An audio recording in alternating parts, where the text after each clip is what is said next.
Là, toujours sur ce thème que j'ai chéri toute la journée, quelle société nous voulons, nous désirons. Donc voilà, Bertrand Gilbert et Nicolas Forget, merci, de Kraken Lighting, sont là venus tous les deux de la lointaine Bretagne pour raconter leur travail sur le bois, la récupération, le travail avec des nombreux partenaires et des structures en insertion. Voilà, hop, en piste. Déjà, je voulais remercier la CE de nous avoir invités. On est très contents et très fiers de pouvoir présenter parce que c'est en comparaison de différentes structures et industrielles qui sont passées là, qui existent depuis une centaine d'années. Nous, on est finalement là que depuis 2 ans. Et c'est donc avec Nicolas, une structure qu'on a créée, qu'on a imaginée pendant le Covid, forcément à cause du Covid, et après le Covid, qui est né après le Covid.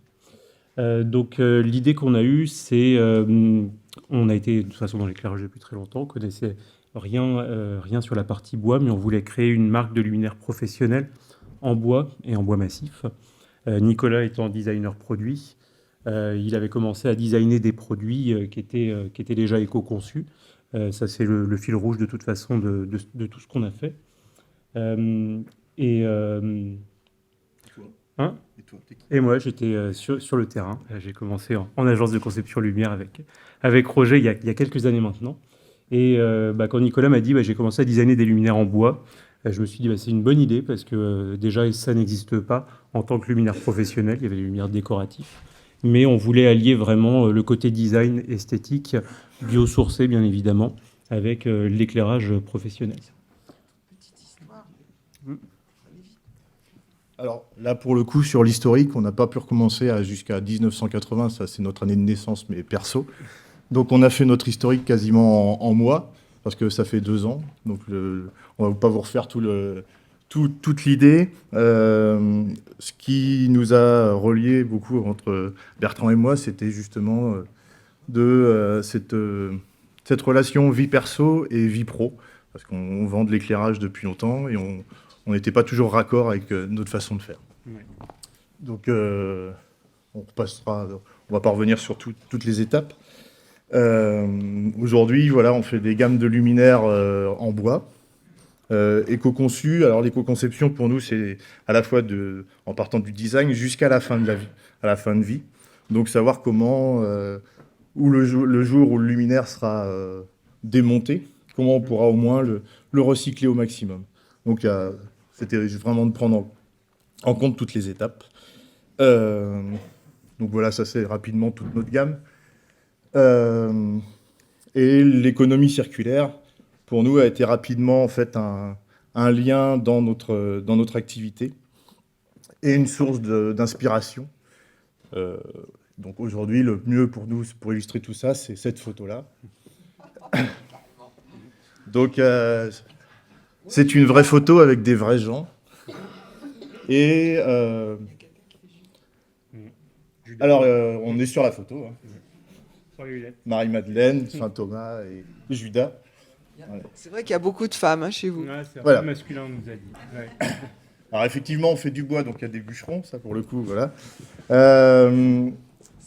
La relation avec l'économie circulaire, c'est que tous les décors qui sont utilisés dans la photo sont des vrais décors qui ont été remontés dans notre atelier. Et la personne qui est là, c'est... Vas-y. C'est Damien, c'est le grand frère de Nicolas. Et Damien, c'est le premier qui nous a sensibilisés vraiment à l'économie sociale et solidaire, au réemploi notamment, parce qu'il a monté il y a quelques années une ressource riculturelle. Et maintenant, ils ont structuré un réseau national qui s'appelle le RESAC, qui est chargé de récupérer des décors ou du matériel d'événementiel. Donc ça peut être tout un tas de matériaux, effectivement de projecteurs, de luminaires de spectacle, etc. Et tous les décors que vous voyez là sur cette photo sont en fait des décors de réemploi que lui a collectés dans des théâtres, au niveau de films, etc.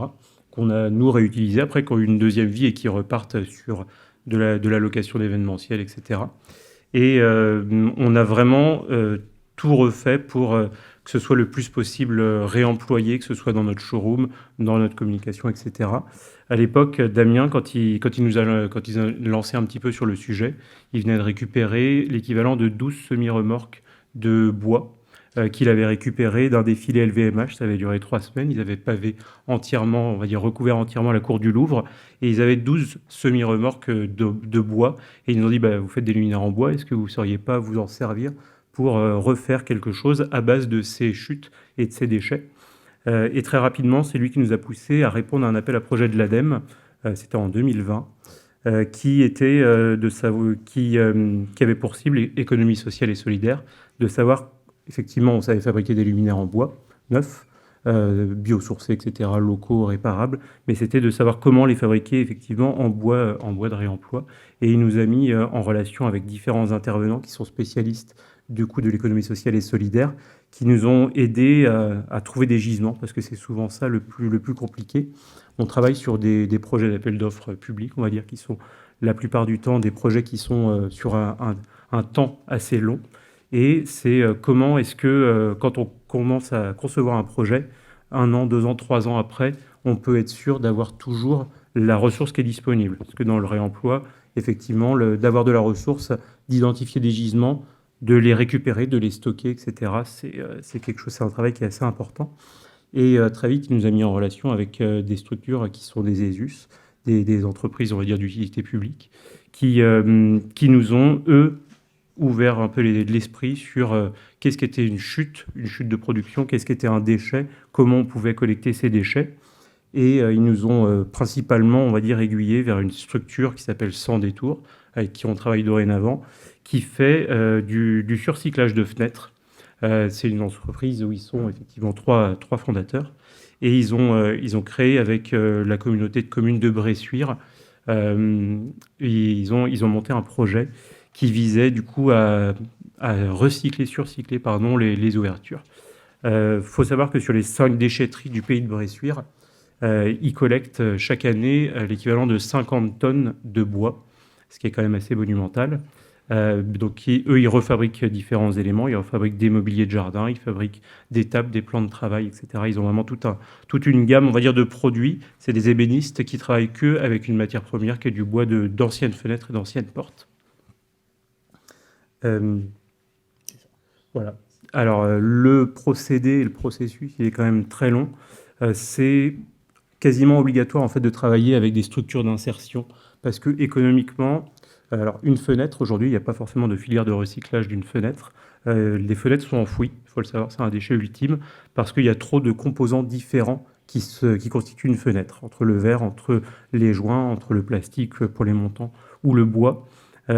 C'est du coup trop compliqué et par extension trop cher à pouvoir être démantelé. Donc il y a eu la communauté de communes de Bressuire a mis en place des entreprises à but d'emploi qui se chargent du coup de démanteler les menuiseries. C'est-à-dire qu'ils reçoivent, ils ont formé les agents des déchetteries par exemple pour mettre de côté tout ce qui était fenêtres. Et quand ils reçoivent les fenêtres, c'est une structure qui s'appelle l'ESIAM. Il y a on va dire des gens qui sont plutôt en travaillant en insertion. C'est des chômeurs, souvent des chômeurs de longue durée, qui se chargent de démanteler la fenêtre. Ils cassent le verre, ils le renvoient pour faire tourner les fours de Saint-Gobain. Ils enlèvent les joints, les montants à lui, ils le recyclent, effectivement, l'aluminium est recyclable. Et Sans Détour fabrique tout un tas d'objets à partir des bois qui ont été là. Donc 50 tonnes de bois, c'est quand même beaucoup de volume. Donc quand on parle aussi de pénurie de matériaux ou de difficultés d'approvisionnement, on est quand même sur des bois qui sont nobles, parce que typiquement, il y a dans les fenêtres, on va dire dans les ouvertures, il y a deux types d'époques. Il y a une époque un petit peu avant la mondialisation, où les fenêtres étaient principalement en chêne, et une époque dans les années 70, où toutes les ouvertures étaient plutôt en bois exotique. Et on a quand même déforesté l'Amazonie et l'Afrique sur certains types de bois, à tel point que les bois qu'on utilise, par exemple ce bois-là, typiquement c'est un bois exotique qui s'appelle du Nyangon, qui pousse en 600 ans. C'est quand même un cycle de vie qui est quand même relativement long sur des bois qui sont quand même assez beaux, assez qualitatifs. Et, je reprends la suite. Vas-y. Donc, voilà. Donc aujourd'hui, nous, dans notre procédé de fabrication, on est parti sur le même principe que les fabricants qui ont des profilés aluminium. Du coup, on a créé notre propre profilé en bois massif. Donc, on a des grands modules de 3 mètres. Et à partir de ces modules-là en bois, on va venir décliner toute une gamme. Et aujourd'hui, on les fait en bois neuf, qui sont du chêne et du frêne, qui viennent d'issues de forêts françaises, éco-gérées. Et donc maintenant, on les fait aussi donc, à base de bois d'anciennes fenêtres. Comme on le disait ce matin, qui dit réemploi, pour nous, notre vision, c'est qu'on a des prix de luminaires en bois neuf. Aujourd'hui, on veut essayer d'arriver au même prix. Le réemploi est plus cher quand on parle de réemploi bois, parce que, effectivement, c'est énormément de main-d'œuvre. Parce que là, quand on part d'un bout de bois qui est comme celle-ci, avant d'arriver à un bout de bois à trop travailler, c'est énormément de main-d'œuvre. C'est des machines qui ne peuvent pas être industrialisées parce qu'il n'y a rien de standardisé. Donc voilà, mais au moins c'est de la main-d'œuvre. Et nous, si on arrive à transformer le coût matière en un coût de main-d'œuvre, on aura gagné quelque chose. Donc la main-d'œuvre, c'est pas délocalisable, hein, globalement. C'est vraiment sur le territoire et ça redonne vraiment du sens sur le territoire. Et donc, dans notre conception de produit, donc il y a cette partie-là qui est à partir donc déjà de matériaux biosourcés qui est le bois. Là, sur du surcyclage, parce qu'on est sur vraiment un déchet ultime qui aurait dû être enfoui. Et on conçoit, là, du coup, dans notre éco-conception, des luminaires qui sont facilement démontables, facilement donc réparables. Il n'y a pas de soudure, il n'y a que des connecteurs rapides. Il y a de la visserie. Alors des fois, c'est un choix esthétique d'avoir des vis en bout, mais au moins on peut le démonter plus facilement. Le démonter, c'est le réparer, c'est éventuellement le recycler quand il arrivera en fin de vie. Et on réfléchit surtout à des montages le plus facile, enfin le plus simple, pour pouvoir les faire monter par des travailleurs handicapés. Donc on travaille essentiellement avec des ESAT pour la main-d'œuvre. Et aujourd'hui, sur notre gamme, la majorité des produits peuvent être fabriqués directement à l'ESAT. Donc aujourd'hui, sur des encastrés, c'est eux qui font tout le câblage, tout le montage avec des vis. On n'a pas de processus irréversible. Donc c'est à la fois pour que ça soit le plus facile à monter pour eux, même pour moi, parce que c'est moi qui les fabrique. Et cette notion-là fait que c'est des produits qui sont aussi faciles à réparer et qui seront aussi faciles à démonter quand ils seront en fin de vie ou quand les clients en voudront plus. On va dire qu'on parle design produit, dès le démarrage, en fait, il faut penser vraiment à l'éco-conception du produit. L'éco-conception au sens large, c'est effectivement de ne pas avoir d'opération irréversible pour pouvoir les démonter, les réparer, comme on a dit ça. C'est aussi dans le choix des matériaux et des composants. Donc le bois, c'est un matériau biosourcé. Effectivement, on peut bien le gérer en France et on a une industrie du bois qui est quand même assez importante.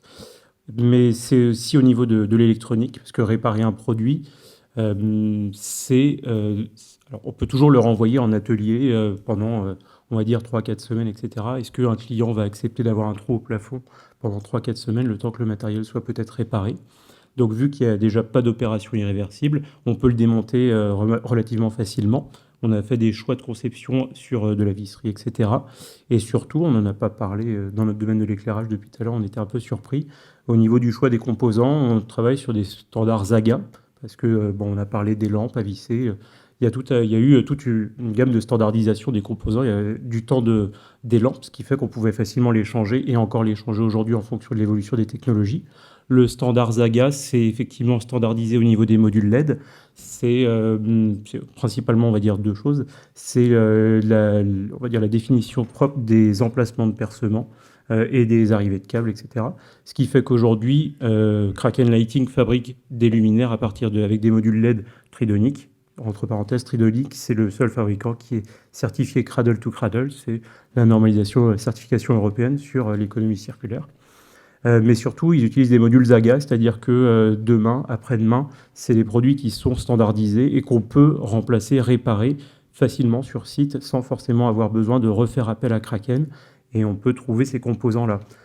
De faire un luminaire réparable avec des designs propriétaires, c'est quand même compliqué parce que ça implique obligatoirement de repasser quasiment par l'usine ou par une usine qui refait un spécifique ou qui le répare. L'avantage du composant standardisé, c'est que demain, on n'est pas obligé d'appeler Kraken Lighting pour les réparer. On peut retrouver le composant lui-même, quoi. Ouais. Bah, je vois. Qu'est-ce que t'as vu là? Ah, oui, c'est bien de montrer Voilà. un peu les fausses notes. Quelques réalisations avec des boîtes de fenêtres. Et aussi dans le design des produits, on ne fait pas de pièces uniques. Dans l'éco-conception d'un produit, c'est que on essaie au maximum d'optimiser, alors de minimiser les chutes, de minimiser les rebuts de production, et surtout, quand on conçoit une gamme de produits, on la conçoit vraiment de manière à ce qu'on puisse utiliser les mêmes parties, on va dire, d'un produit, les mêmes composants pour plusieurs luminaires, à chaque fois plusieurs gammes. C'est-à-dire que si on fait une pièce qui sert qu'une fois, ou qui sert qu'à une application, effectivement, ça reste aussi quasiment du spécifique. Donc on essaie vraiment de les décliner pour vraiment les optimiser. Très bien, merci.